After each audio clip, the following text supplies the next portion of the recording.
Hi, everyone. Ted Wyman here with another edition of Jet Setting Playoff Edition. I'm joined once again by Derek Van Diest of Postmedia in Edmonton. And Derek, we have game one in the books of the North Division semifinal between the Winnipeg Jets and Edmonton Oilers. A bit of a surprise to a lot of people. The Jets come out and win it 4-1. Connor McDavid, no points. Leon Draisaitl, no points. What's your take on that? Yeah, I think that's the surprising bit is the Jets managed to keep Leon Draisaitl and Connor McDavid off the scoreboard. Connor McDavid had 22 points against the Jets this year in the 9 games. I think Draisaitl had 7 goals and 12 points or something like that in the game. So to keep them off the scoreboard was the big thing. You had to minimize their impact in the game, and I think the Jets did a great job of that. Last night, I think they really did a good job of being patient, I thought, and trying to not chasing the game, wait for the plays to come to them, wait for the game to come to them. I think they were dominated a little bit in that second period, and they were probably well off to get out of that second period, tied 1-1. It could have been a lot worse. And Connor Hellebuyck was outstanding. He had a great game. He made some big saves, and he was big when the Jets needed him. And I think that was the key. I think it was the play of Connor Hellebuyck, and you knew he had to be good in this series for Winnipeg to have a chance. I wouldn't say he necessarily stole that game. I thought the Jets played well. Otherwise, I think Hellebuyck was solid. But this is what it's going to be like. It's going to be tight. It's going to be 1-goal games. It's going to come down to a break or a good play or something like that. And I thought Winnipeg had a really good game plan going in. There wasn't a lot of flow in that game. There wasn't a lot of back and forth. And I think that was what we saw in the regular season is that the teams would trade chances with each other. And we didn't see that last night. I think the Oilers didn't have a lot of rush opportunities. This is where they make a lot of their hay. I think McDavid had one decent rush where he slid the puck past the far post. But apart from that, they did a good job of kind of locking him up and not letting him have any space. Yeah, it was kind of like the modus operandi for the Jets for success this year. They were outshot a lot of times. They were outchanced a lot of times.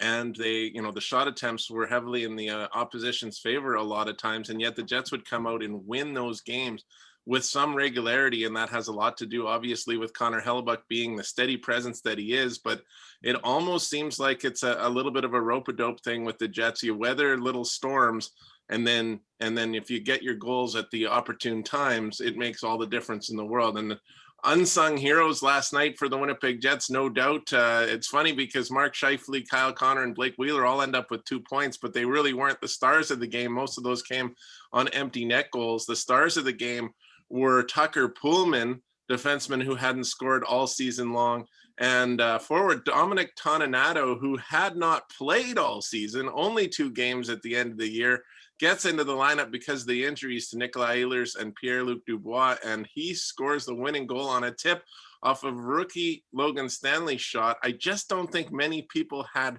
that on their bingo card. No, not at all. And Toninato's goal, we were all searching to see what this guy's story was. We didn't know who he was. We saw that he was in the lineup. We didn't know much about him, but that's what you're going to have to get in the playoffs. Or you're going to have to get some guys to contribute that you're not sure who they are. And I think we see that a lot in the playoffs where guys kind of make a name for themselves. They go on a bit of a run, and you need those contributions. But I thought for the Jets, they played a very patient game. And in that second period, when the Oilers had a lot of possession in the zone or having a lot of chances or creating a lot of chances off turnover, I didn't think Winnipeg panicked. I thought they played a pretty calm game. They were getting the puck out when they could. They weren't chasing it down. They knew that the Oilers were going to come with some pressure. They were able to absorb that pressure. And I really liked Tucker Poolman's goal. He carried the puck across the blue line, dropped it, and headed straight for the net, which sometimes defenseman will drop the puck and then peel away. But he went straight for the net. The shot hit Mike Smith right in the chest and bounced out in front. I know Mike Smith probably would have wanted that one back. He would have probably wanted to control the rebound a little better, but Poolman was right there to put it in. And I thought that was a very good play by him. And it's something that young defenseman really, if you're carrying the puck and then you drop it, don't necessarily always peel off and go back to your defensive zone. Head to the net. And he did that, and he was rewarded. You kind of called it in our preview show, saying that the third and fourth lines for Winnipeg were going to be big keys to this series. Obviously, McDavid and Draisaitl are on the first and second lines with the Oilers, but quite often together if they need them to be. And they certainly were together a lot in the third period last night. But that third and fourth line for Winnipeg, the Adam Lowry line, grinding a lot last night, trying to keep the Oilers hemmed in their zone a little more and away from getting offensive chances. And then really Winnipeg's fourth line with Nate Thompson at center, Trevor Lewis at right wing, and Dominic Toninato on left wing was really excellent. And Thompson had 2 points in the game. He looked really good. A nice signing for the Jets at the beginning of the season that maybe you don't think so much about during the regular season, but when you get to the playoffs and you got a guy with that kind of experience on your fourth line, it's a pretty big boost. And he was excellent as well. I just thought that the Oilers, played a tentative game early as well. Both teams played tentative, it seemed, for a while. And maybe that played into Winnipeg's hands. They were trying to get to a 1-1 game going into the third period and see if you can steal it. Do you think the Oilers will come out differently in game 2? I think so. And I think Connor McDavid admitted that they were tentative and they were maybe a little gun shy. And that just comes with the Winnipeg Jets have all the experience when it comes to playoffs, especially the recent playoff experience. The Oilers don't have a lot of playoff experience. They had basically the one playoff run in 2017, and they haven't done much since. They had the 4 games last season. But I think you could tell that the Oilers were a little nervous because they were the favorite. And I think when you're the favorite and you've dominated a team the way they did in the regular season, I think there is some pressure there for the Oilers to handle. And I think they were a little scared at first and they didn't know how to deal with it. I thought in the second, it looked more like the Oilers came out and really wanted to take over the game. And I thought, like I said, Winnipeg did a great job of kind of containing the damage and to be able to get it out of that period 1-1 was a big coup for Winnipeg. And I thought they're probably in that second intermission thinking, hey, we're in a great spot here. 1-1. We got outplayed in that second period. Now we have 1 period to kind of steal here and win the game. And I thought the Oilers, for the most part, did a lot of good things. They played pretty well, but they just didn't have that killer instinct. And what I noticed last night is they didn't have a lot of second chance opportunities. Hellebuyck made 1 save, but he didn't have to stand there and make 2 or 3. And I thought Winnipeg did a good job of collapsing in front of the net, clearing rebounds, and they gave him the first shot, but they didn't give up the second and third opportunities. And I thought that was a real well done by them. And I thought defensively they played extremely well. And you're right about the talking about the third and fourth lines. The top 2 lines often cancel each other out. So it depends if you can get your third and fourth lines to beat their third and fourth lines. And that's what we saw last night with the Winnipeg Jets. Yeah, and no matter what, Derek, it's a very big win for the Winnipeg Jets. Just to get 1 on the road is always huge. We know game 2 kind of often dictates who's going to win the series, whoever wins that game historically. But I think it was a really important game for Winnipeg in general, in the psyche of the fans here and everybody, because there's so much history, even recent history where the Jets went 2-7 against the Oilers in the regular season, long past history in which they've lost all 6 NHL playoff series they've ever played against Edmonton. I think that's only the second win Winnipeg's ever had in Edmonton in the playoffs. I mean, it's in the NHL, I should say, but that's pretty amazing in itself. And it changes the whole narrative of the series to me, because now you really do throw that regular season out the window. It really doesn't mean anything.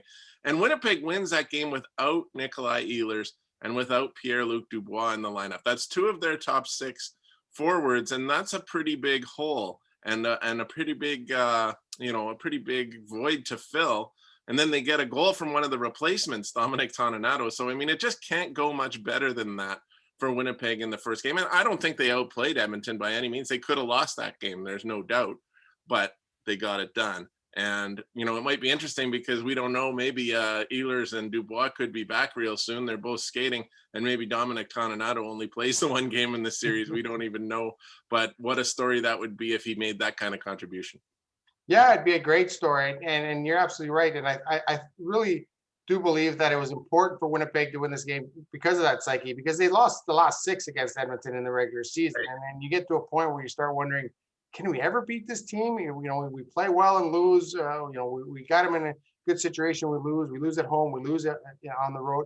And I think just whatever game plan they came up with last night, I thought Paul Maurice did a good job. They ran it to a T. It was perfection. I know that Connor Hellebuyck had to be big. He had to make a couple of big stops, but for the most part, I didn't think Winnipeg gave up a lot against the Oilers. I didn't think there wasn't a lot of rushes. They had one penalty in the entire game, which was big because you didn't want to give the Oilers a lot of power play opportunities. So they had one power play opportunity and they were able to kill off that penalty. And that's going to be a key factor, I think, going forward, is staying out of the penalty boxes and trying to slow down and to kind of get in McDavid's way without taking a penalty. I think that's gonna be big.